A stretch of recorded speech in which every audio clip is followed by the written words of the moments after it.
Justice Secretary Jesus Crispin Remulla na hindi maapektuhan ng investigasyon ng National Bureau of Investigation ukol sa kontrobersyal na kill remark ni Vice President Sara Duterte kahit pa nagkaroon ng napakalaking rally for peace ang Iglesia ni Cristo. Sa ambush interview kaninang umaga, sinabi ni Remulla na malapit nang isumite ng NBI ang kanilang ulat sa DOJ.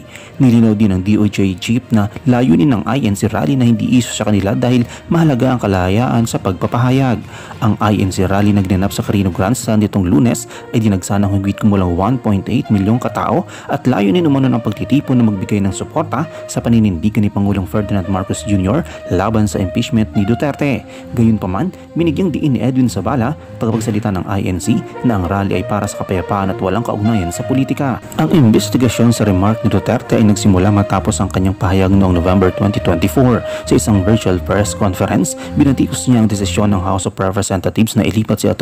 Zuleika Lopez, ang kanyang Chief of Staff, mula sa House Detention Facility papunta sa Correctional Institution for Women. Sa parehong press conference, sinabi ni Duterte na kinontak niya ang isang assassin upang i-unalive sina Pangulong Marcos, unang ginang Liza Araneta Marcos at Speaker Martin Romualdez sakaling matagumpay yung umano'y planong pagpatay sa kanya. Sa kabila ng kontrobersiya, sinabi ni Duterte na ang kanyang pahayag ay hindi seryoso at hindi dapat ituring na banta.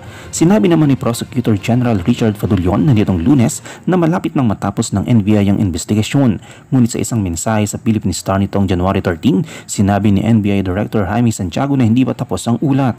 Habang inaabangan ang resulta ng investigasyon, hati ang opinyon ng publiko.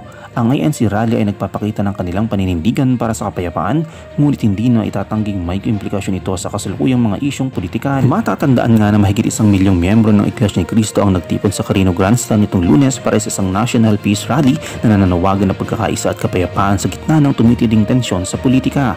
Ayon sa ulat ng Philippine National Police, umabot sa 1.8 milyon ang bilang ng mga dumalo bandang tanghali. Bagamat patuloy na nadagdagan ang bilang ng mga tao ng bandang hapon, nanatili ang mapayapang sitwasyon sa buong lugar batay sa ulat ng PNP. Sa bayang rally sa buong bansa ay ginanap sa iba't ibang panig ng bansa katulad ng Legazpi, Iligan, Puerto Princesa, Cebu, Iloilo, Bacolod, Davao, Pagadian, Butuan at Cagayan de Oro.